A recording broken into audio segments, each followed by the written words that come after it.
Hello and welcome to Sleepy Stories, a cozy corner where gentle bedtime stories and peaceful moments come together to help you drift off with ease. Tonight, we invite you to settle in for another comforting narrative, one crafted to help you unwind and find a sense of calm. But first, let's take a moment to prepare both body and mind for a soothing night's rest. Find a relaxed position, and with each slow inhale and gentle exhale, allow the day's cares to quietly slip away. It can be challenging to step away from the day's busyness, especially as bedtime nears. However, remember, the less we worry about falling asleep, the easier it is for our minds to release any lingering tension. Let the gentle rhythm of your breathing wash away any concerns and allow tonight's tale to guide you into a deeper state of relaxation. Now, settle in and let the tranquil atmosphere of sleepy stories surround you. Enjoy this story, and may your night be restful and restorative.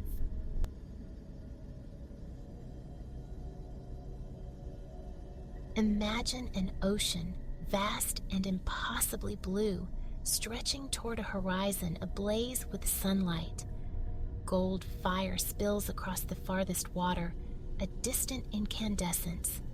Listen. Faintly, the air carries the cry of gulls, the ceaseless murmur of waves collapsing onto sand. An island swims into focus. Its heart is dense with palms and tangled undergrowth, a vibrant green core encircled by beaches of bone-white sand. Here and there, unassuming settlements nestle, their forms blurred by distance, seeming almost extensions of the natural world. From one such cluster, a slender trail snakes away, and it is here your journey commences. A warm zephyr sighs through the palm canopy overhead. Your gaze lifts, captivated by the play of light on the tattered fronds. They shimmer, now molten gold, now deep emerald as they sway. Sunlight, fragmented, dances across your face. You lift a hand to shield your eyes. Everything here possesses an otherworldly quality, bathed in a shimmering luminescence, as if you've slipped sideways out of ordinary time. It is only you and the elements, intensely present, saturating every instant. The languid heat draws out the day. Seconds drift, measured by the drone of unseen insects, the rustle of palm leaves, the sun's insistent glint against your eyelids. This island, you sense, holds something singular, unlike any place known before. Secrets lie dormant beneath its surface, awaiting discovery, perhaps by you, perhaps by some other soul stirred by curiosity.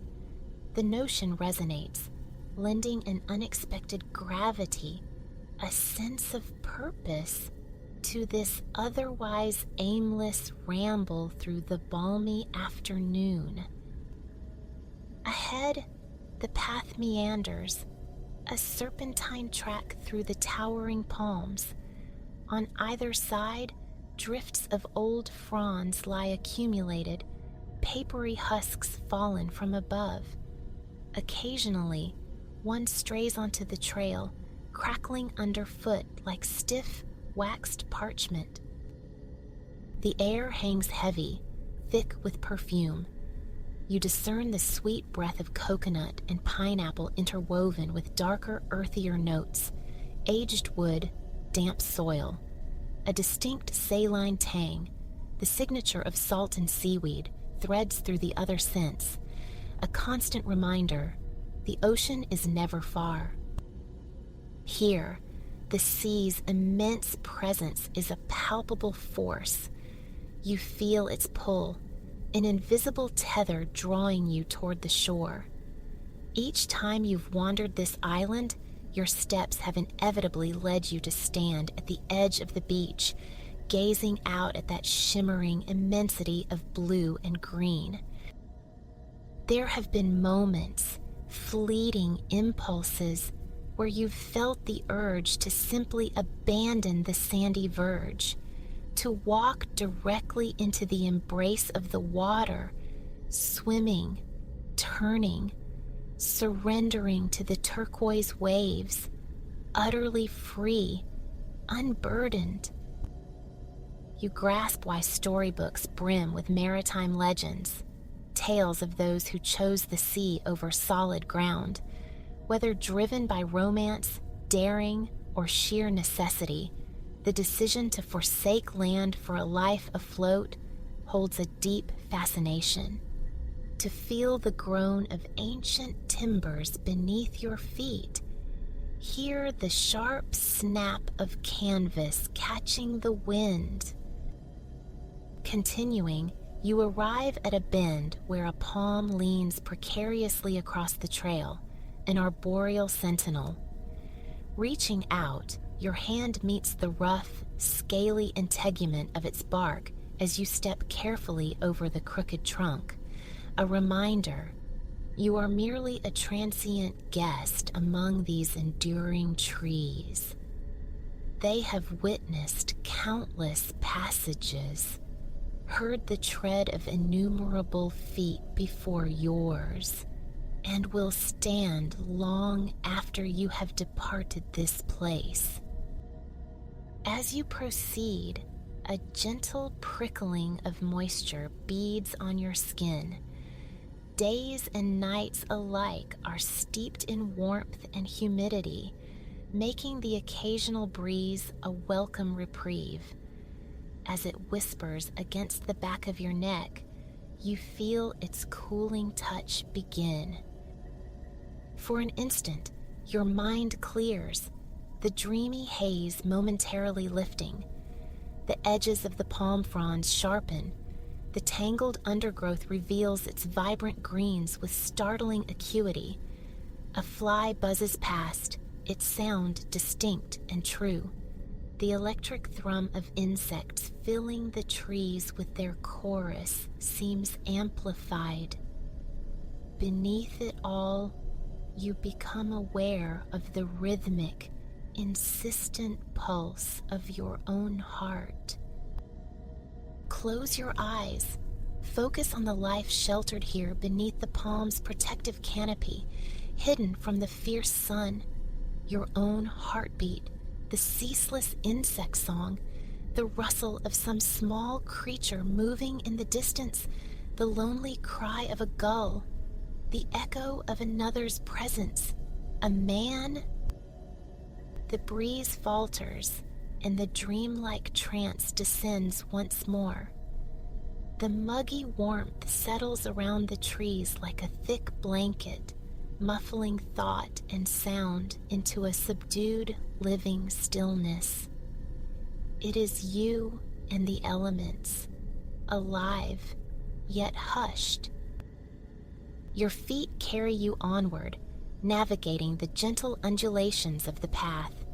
Now and then, a palm frond crumples beneath your shoes, or a patch of loose earth shifts slightly under your weight. Your eyes drift lazily from root to foliage to a sliver of intense blue sky glimpsed through the canopy, to a mound of damp leaves and decaying matter gathered at the base of a trunk. Time dissolves as you move through the whispering palms. But then, the trail leads you toward a dense cluster of trees, packed so tightly that the world beyond is obscured. You halt, allowing your other senses to awaken in the sudden stillness. Closing your eyes, you draw a deep breath. The familiar perfume returns: pineapple and coconut, damp leaves, earth, seaweed, but the brine is stronger now, sharper. Your senses respond keenly to the salt, and beneath the palm forest's drone, a new sound permeates, the resonant sigh and crash of waves upon a sandy shore. The beach must be near. Looking ahead, you discern a V-shaped aperture between two palm trunks, an opening just wide enough to pass through. Bracing your hands against the rough bark on either side, you push through the overgrown vegetation screening the gap. Beyond the curtain of green, a breathtaking panorama unfolds, a gloriously windswept beach. Gilded sand stretches away in both directions, seemingly without end. Directly before you, sapphire depths yield to waves crowned with white foam, rumbling onto the shifting sands in an eternal, rhythmic surge and retreat. You make your way down to the tide line. A recent wave has left behind a lacy fringe of foam and a darker, damp outline marking its reach. You trace this ephemeral boundary with your foot, moving just in time as the next wave rolls toward you. As the water approaches, you stoop, letting it sluice over your fingers. It is surprisingly warm. Grains of sand cling to your skin as the receding wave tugs gently. Standing, you glance along the beach. In the distance rests a large, somber silhouette upon the shoreline. Shielding your eyes against the glare, you try to discern its details, but it remains indistinct, too far away. Curiosity, sharp and insistent, propels you onward. With each step, the incoming waves lap over your footprints, erasing them almost instantly.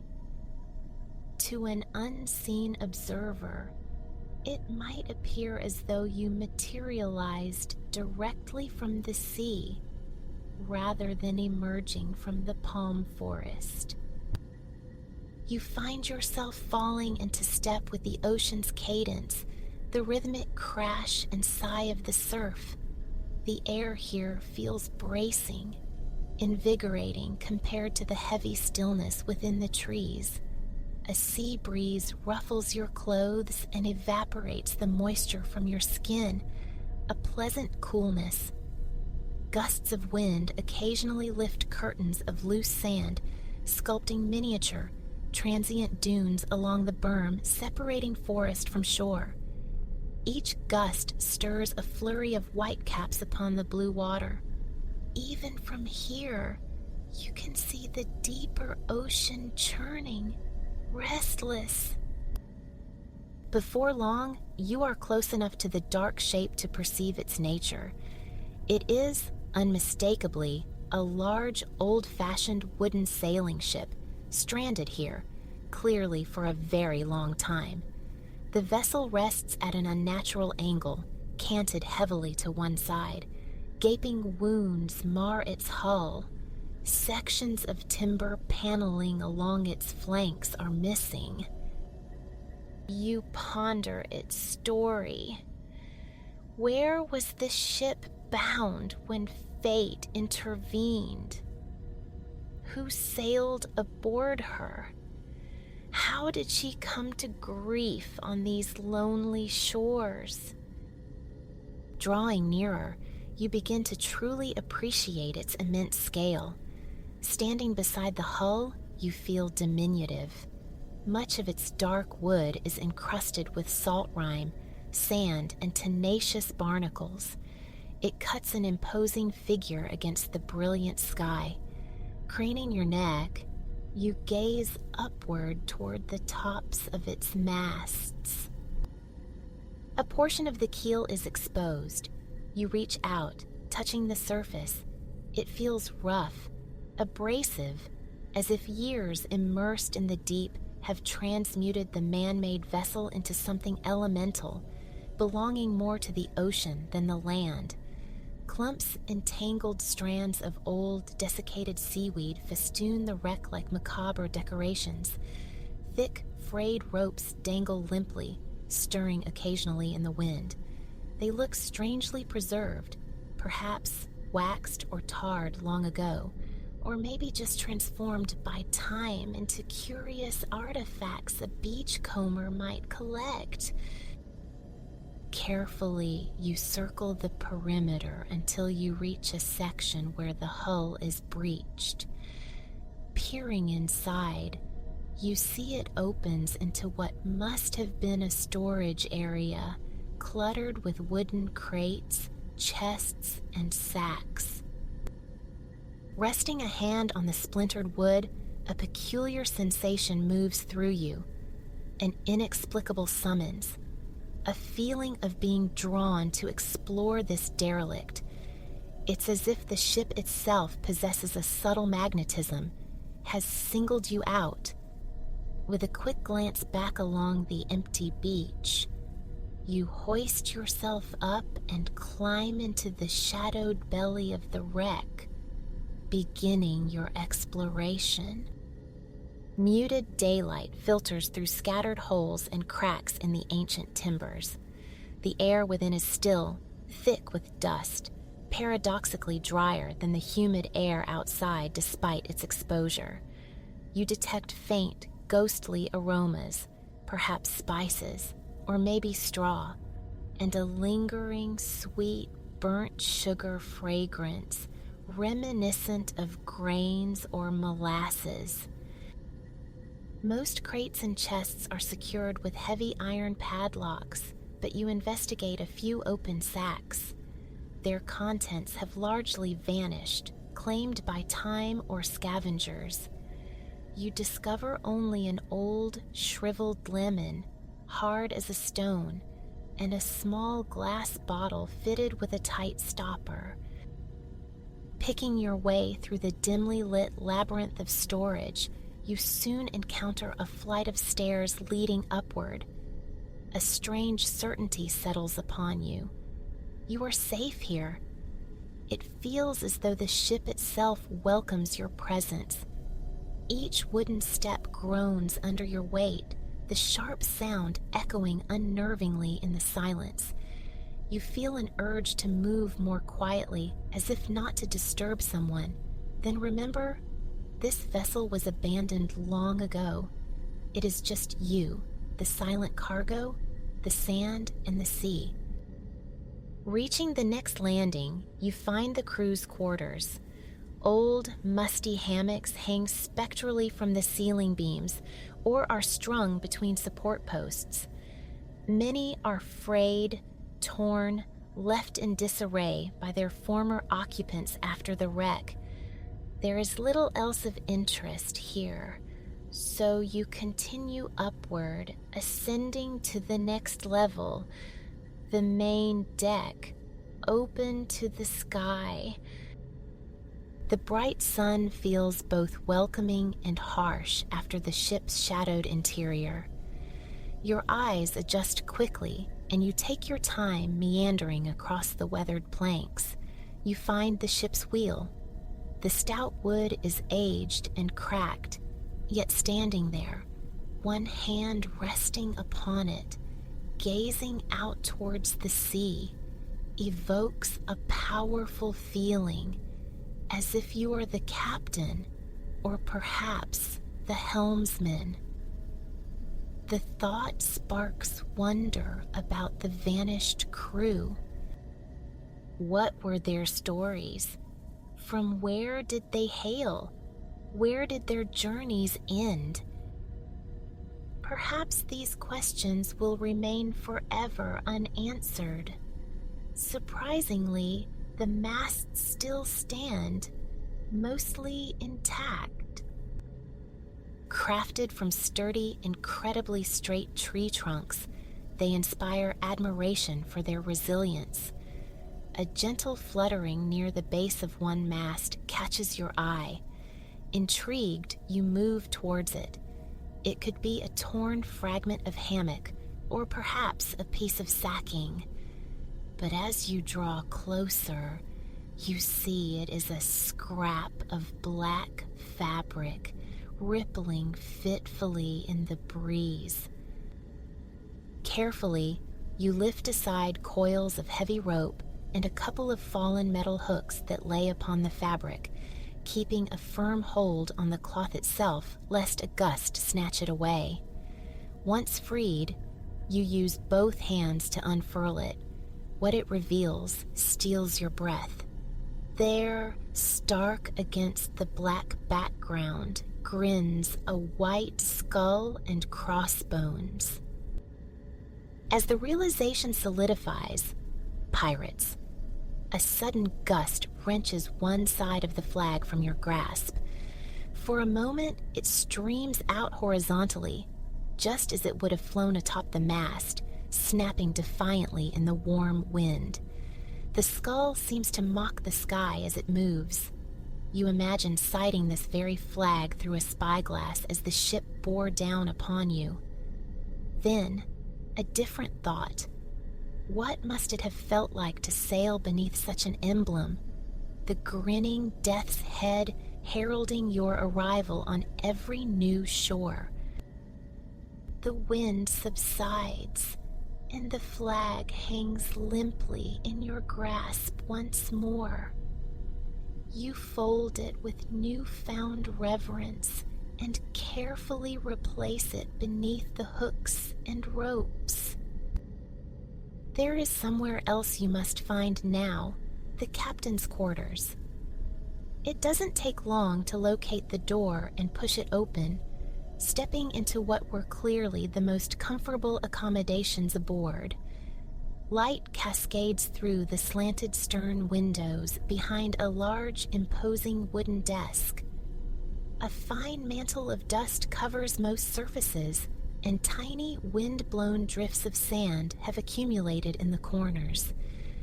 The wooden floorboards, though weathered, retain an air of elegance, as do the tarnished lighting fixtures and the various nautical instruments scattered about. On the desk lies a sheaf of papers. You leaf through them gently.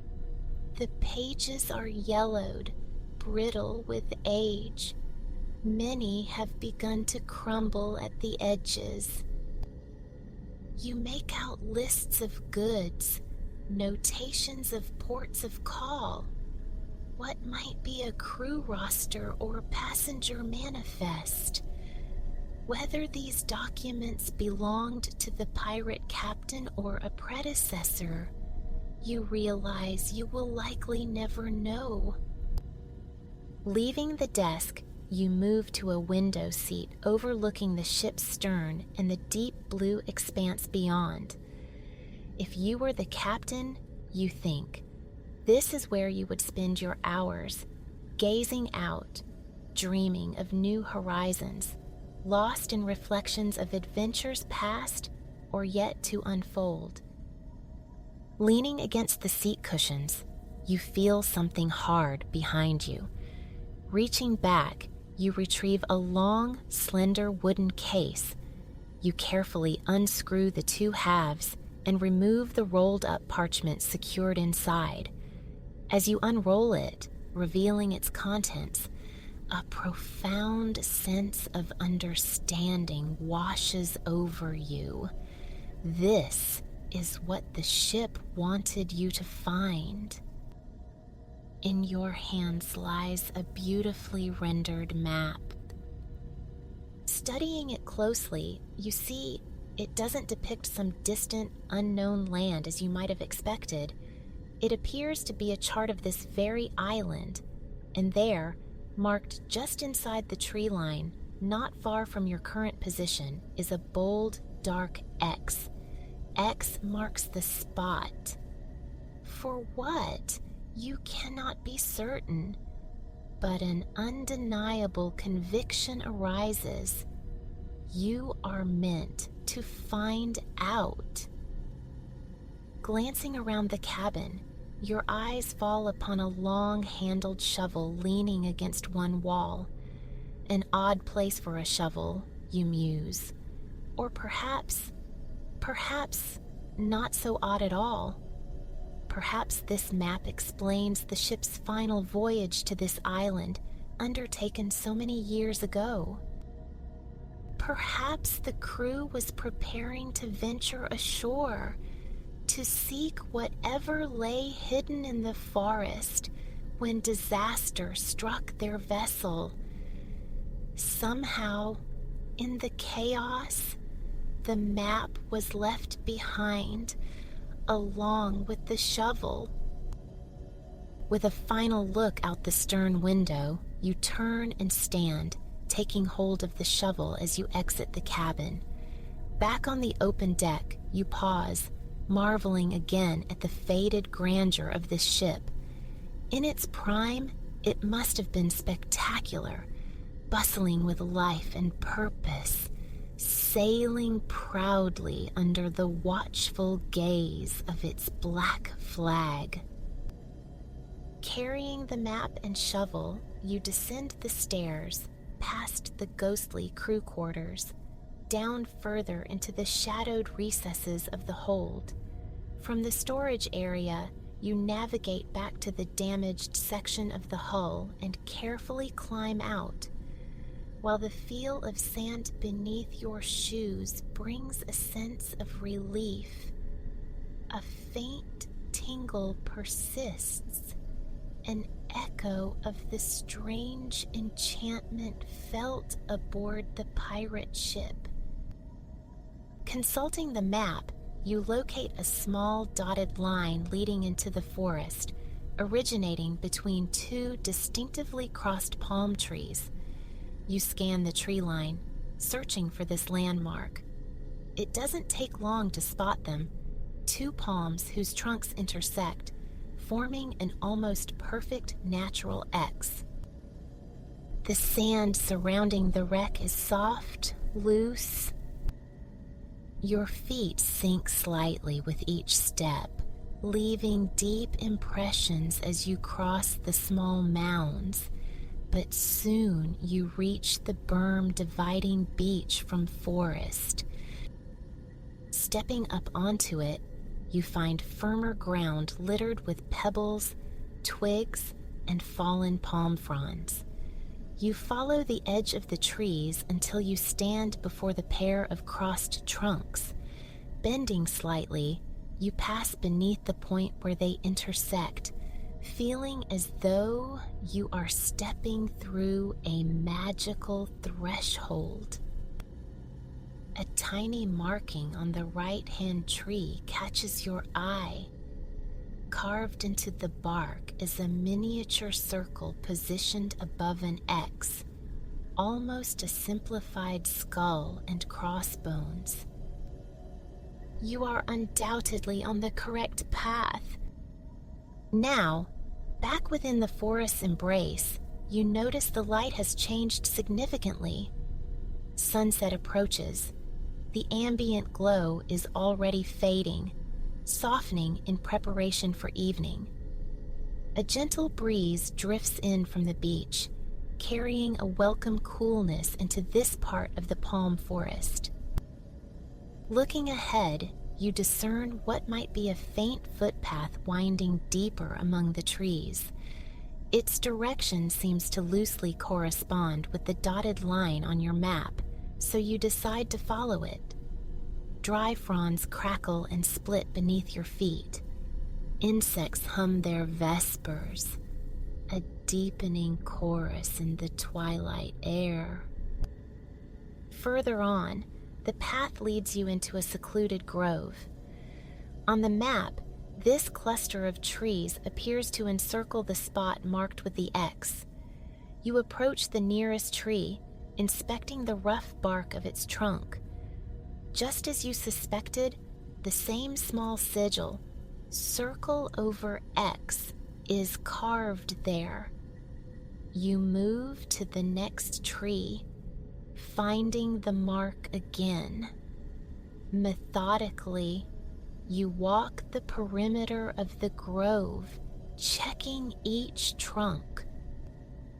Each time your fingers graze the marked bark, you feel a stronger connection to this enchanting place, more deeply enveloped by its dreamlike essence.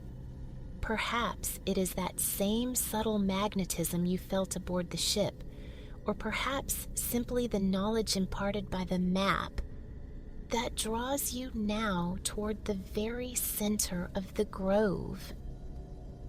As soon as you step within the circle of trees, you know you have found a special place. On the ground directly before you lies a large X, meticulously formed from carefully arranged pebbles of many different colors.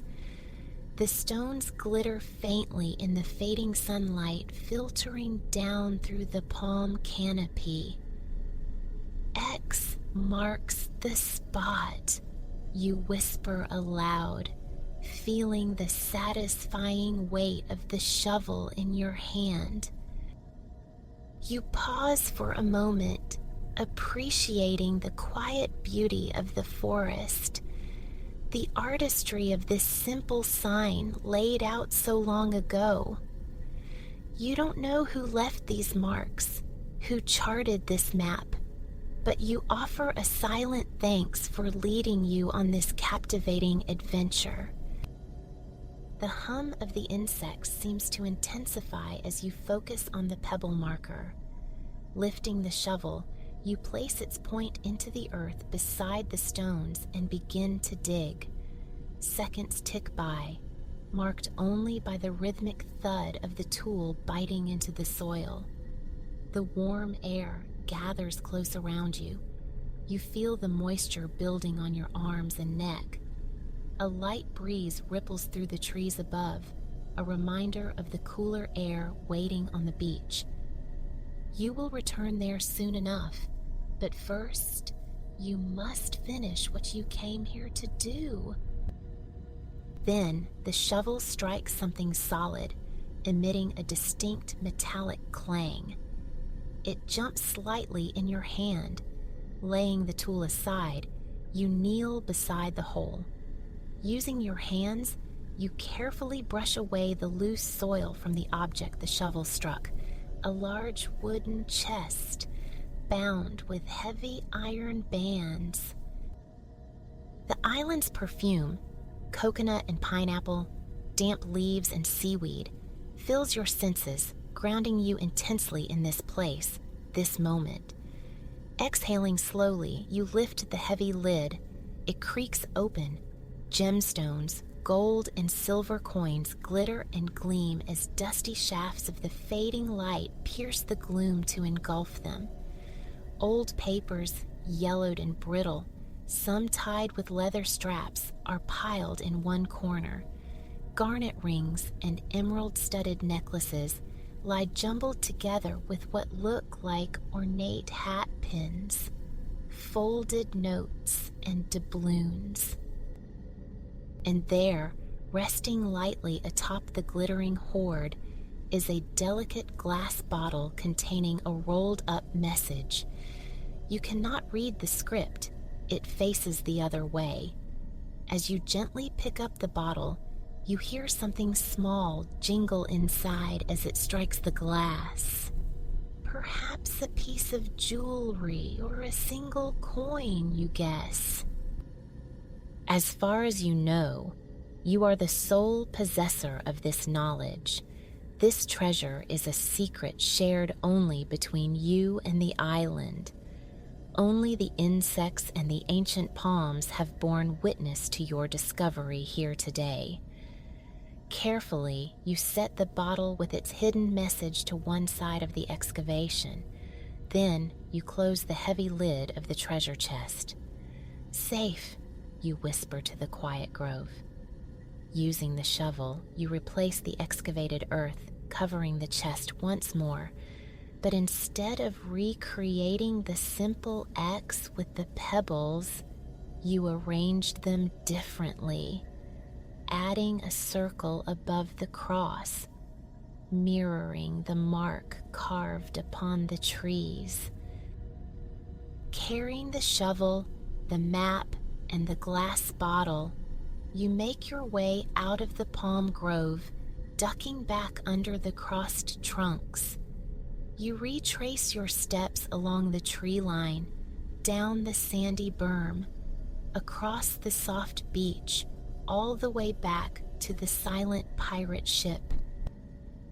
Climbing back into the hull, you ascend the flights of stairs to the captain's quarters, where you leave the map and the shovel, restoring them to where you found them. Then, you make your way out onto the open deck just as the sun begins its final descent. The sky along the horizon glows fiery red, feathered with deep orange bleeding into the darkening blue above. You stand there, absent-mindedly turning the small glass bottle between your fingertips, listening to the faint, intermittent jangle of the tiny object concealed within. Someday, you know, you will open this bottle. You will read the message when you feel ready for whatever next adventure it might herald. And someday, perhaps, you will return to the forest, to the buried treasure, when the time feels right. But for now, you simply stand, breathing the sunset air aboard the old pirate ship. You listen to the faint creaking of the wooden boards beneath your feet. Imagine the sharp snap of black sails catching the wind, and feel profoundly the intoxicating freedom of a life lived at sea, gazing toward endless, beckoning horizons. Barcelona breathed sun, a soft sea sigh rolling down La Rambla, tempering the Mediterranean warmth that bathed the promenade. Amidst the vibrant throng enjoying the afternoon's embrace, Ilara felt the city pulse around her. It was her first full day, a day earmarked for pilgrimage, a walking tour dedicated to Gaudí. A ceramic artist hailing from Los Angeles, she carried a long-held reverence for the architect's visionary dance with form, convinced Barcelona held the spark for her own artistic kindling. Arriving early at the designated rendezvous, hunger nudged her towards the tree-lined boulevard, a sensory tapestry woven with vendors and the tantalizing sense of street fare. A familiar craving surfaced, tortilla de patatas. Its simple perfection, a tender omelet of egg and potato, had captured her heart during a college stint at a Spanish eatery, embodying comfort in every bite. She found a stall, ordered, and savored the golden wedge. As the last morsel vanished, a guide materialized, holding aloft the sign for her tour.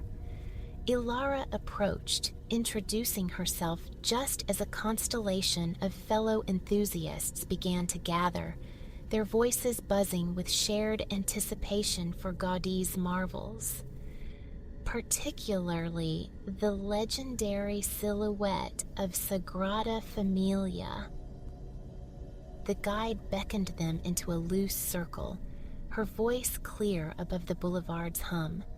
She began weaving the narrative thread of Antoni Gaudí, born 1852 in Catalonia, a spirit captivated from childhood by the intricate algorithms of nature.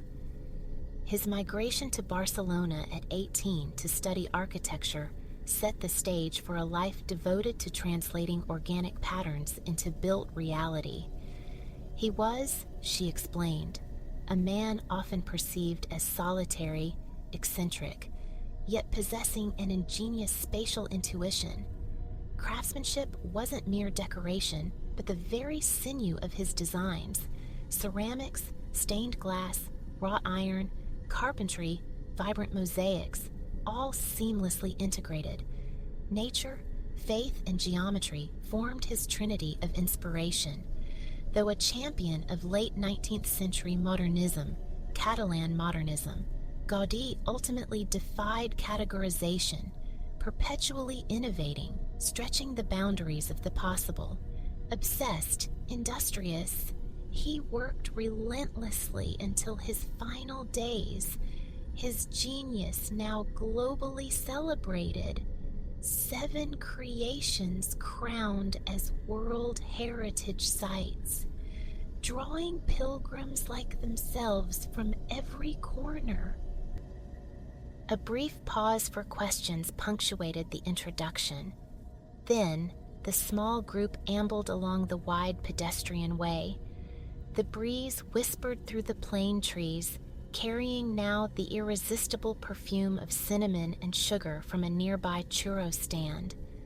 Ilara succumbed instantly, purchasing a warm, ridged spiral.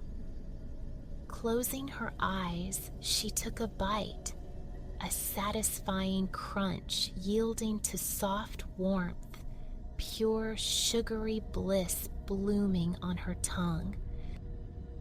Their inaugural encounter was Palau Güell, erected between 1885 and 1890, Gaudí's first major commission from his enduring patron, Eusebi Güell. A private mansion conceived for a prestigious city district, its street the first in Barcelona paved, the first drained. It served a dual purpose: sanctuary for Güell's family and stage for high society gatherings. The structure pivoted around a lavish central hall, the heart of entertainment. Guests arrived via horse-drawn carriage, passing through imposing iron gates, the animals relegated to subterranean stables while their owners ascended to the reception room. Externally, the Palau presented a somewhat restrained countenance, a stark contrast to the ornate richness within. The main party salon featured celestial perforations in the ceiling, apertures through which lanterns cast a starlit illusion, a signature flash of Gaudí's inventive flair. Yet, even in its relative exterior simplicity, creativity flourished. Stone, iron, and ceramics converged, echoing the grandeur of Florentine Renaissance palaces. Symbolic motifs adorned the entrance doors, whispering of Catalan strength, of cultural and economic rebirth. Palau Güell, though representing his nascent period, already showcased hallmarks of his later genius. The ingenious manipulation of space, the marriage of aesthetics and function, the unmistakable integration of nature's organic lexicon. Moving onward, Ilara felt the afternoon sun warm her skin, the solid ground beneath her feet anchoring her presence. Gratitude washed over her to be here, finally walking this path, absorbing the story of an artistic titan. Next rose Casa Batlló, a transformative project undertaken between 1904 and 1906. Granted complete artistic freedom by the owner, Mr. Batlló, Gaudí didn't just renovate, he reimagined, sculpting the facade and breathing fantastical life into the interior. Locals dubbed it Casa dels Ossos, the House of Bones, its very structure evoking an organic, skeletal grace. Here, Gaudí's nature-inspired aesthetic reached new levels of refinement: tree trunks, bone structures, the language of the natural world adapted into functional elegance. Straight lines dissolved, yielding to his preferred fluid curvature. Much of the facade shimmered, a vibrant tapestry of trincadie, mosaics crafted from shattered ceramic tiles. The roof, an undulating wave of rainbow scales, suggested the spine of some mythical beast, a dragon poised for flight, injecting a whimsical, fairy tale quality. Speculation linked its motifs to the legend of Saint George, Catalonia's patron saint, the Dragon Slayer, embedding regional mythology into the very stone and tile. The ground floor continued the surreal journey. Irregular oval windows punctuated undulating stone walls, creating a sense of expansive flow. Beneath the organic whimsy lay profound functionality, pioneering techniques far ahead of their time. Though critics variously labeled his work Art Nouveau, Gothic Revival, or Modernism, Gaudí remained uncontainable, a true innovator. His advanced grasp of structure and form allowed him to reinvent older styles, birthing new techniques and aesthetics. Efficient, dynamic, wildly creative, visually arresting, yet tethered to no single dogma. His creations resonated with reverence for nature, organic forms defining harmonious, playful designs. Emerging from Casa Batlló, Ilara felt effervescent with inspiration, breathless.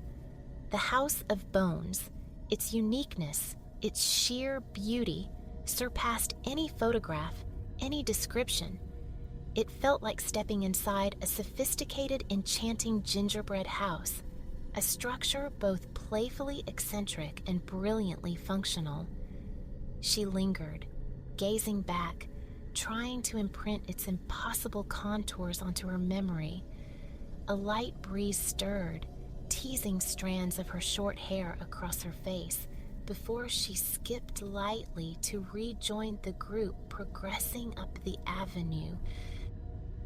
Their path led next to Casa Milà, an apartment building constructed between 1906 and 1912, renowned for its undulating, self-supporting stone facade. This innovative structure permitted larger windows, flooding interiors with light and allowing unprecedented flexibility in spatial layout. Its unconventional appearance earned it the nickname La Pedrera, the stone quarry. In the early 1900s, Passeig de Gràcia was Barcelona's artery of prestige, lined with iconic buildings, home to the city's elite. These affluent residents vied for distinction, commissioning statement homes from the era's most eminent architects.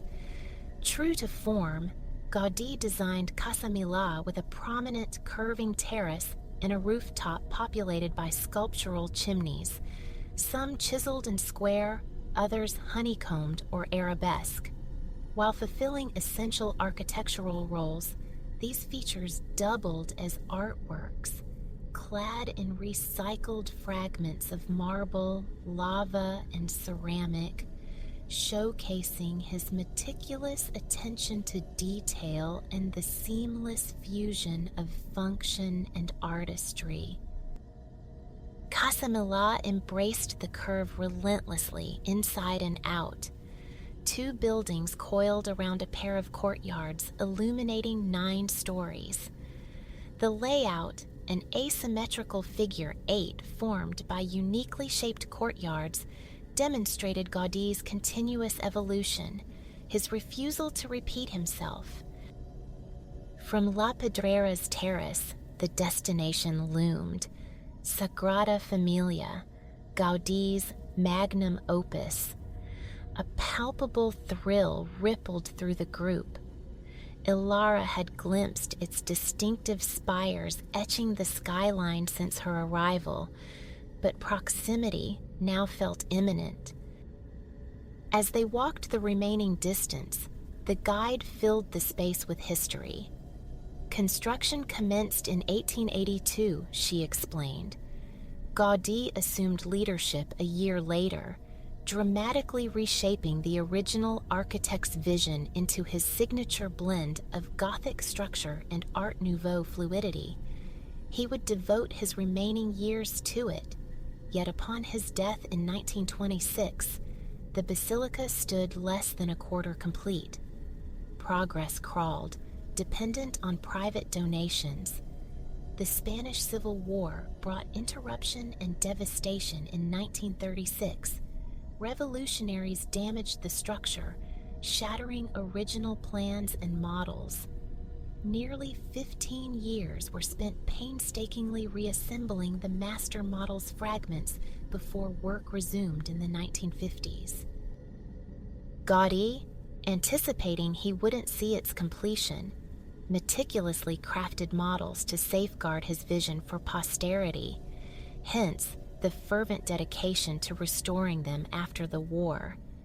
His ambition was staggering: to encapsulate the entirety of Catholic history within one edifice, a perfect temple narrating the life of Jesus and the chronicle of faith.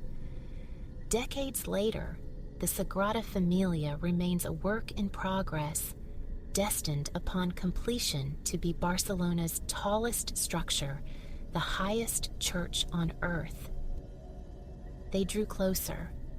Reaching the adjacent plaza, the cathedral's staggering beauty and radical uniqueness became undeniable.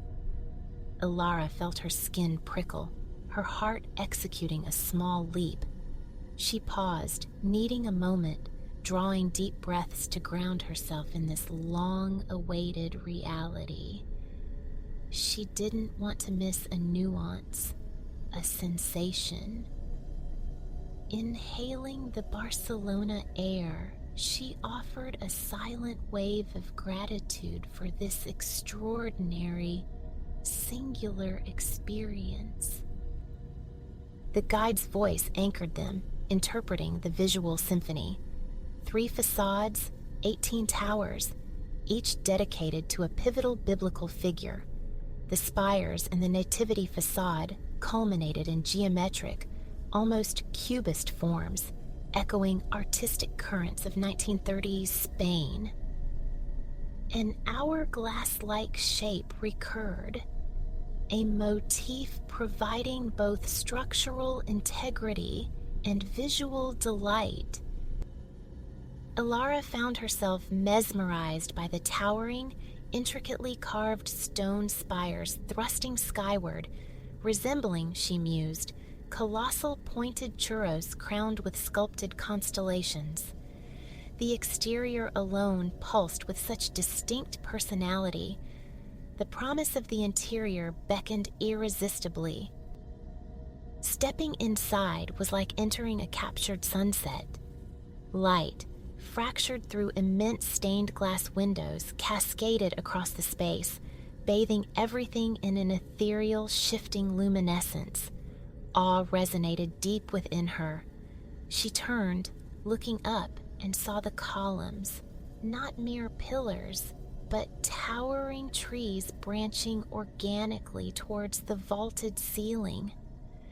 Gaudí's forest, a metaphor for humanity's closest communion with the divine, realized through breathtaking engineering.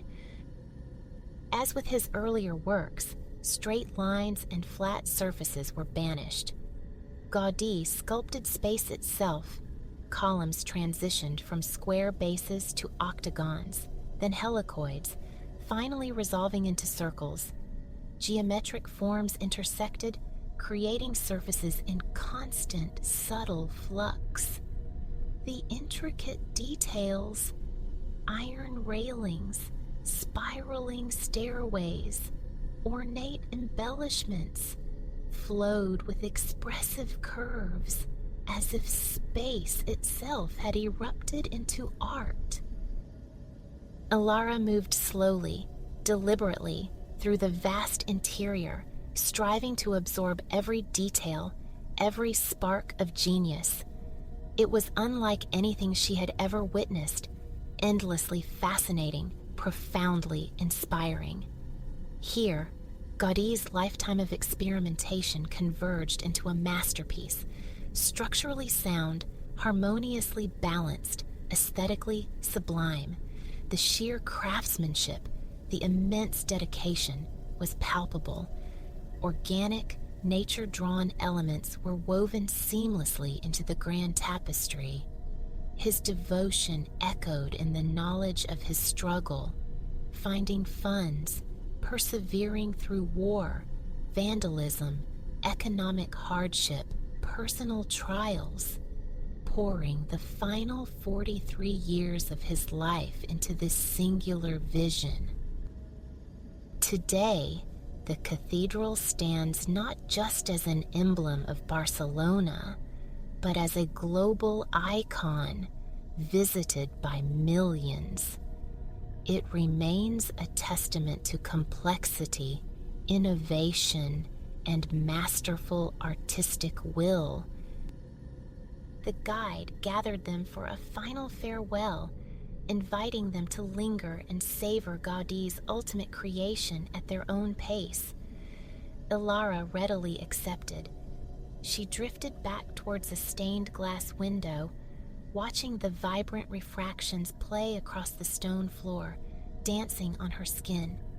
She craved to deepen this feeling, to let it settle within her. Closing her eyes, she drew slow, full breaths, feeling the sun's warmth through the colored glass, seeking absolute presence. A quiet gratitude bloomed within her for this resplendent day, coupled with a yearning to halt time, to remain suspended forever within this mesmerizing sanctuary of light and stone,